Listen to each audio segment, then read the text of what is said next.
Welcome to another tutorial on SignalFire products.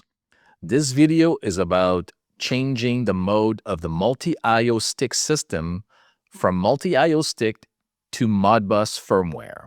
And the purpose of this is such that you can use a MultiIO module with a Ranger or with a PATRIoT gateway whenever you want to expand the inputs and outputs of the Ranger or the PATRIoT gateway.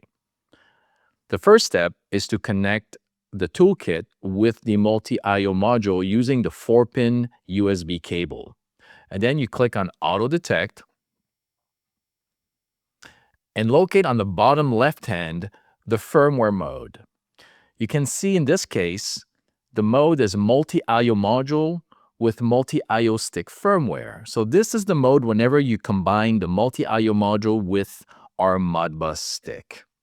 In this case, I need to use it with the Ranger or the PATRIoT gateway, and therefore I'm going to change its mode to Standalone Modbus MultiIO firmware.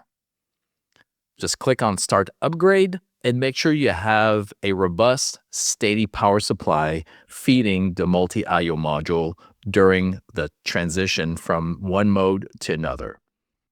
And you'll notice as soon as the upgrade process is finished, you'll see on the bottom left success, and the MultiIO has rebooted into its new mode called Standalone Modbus MultiIO firmware.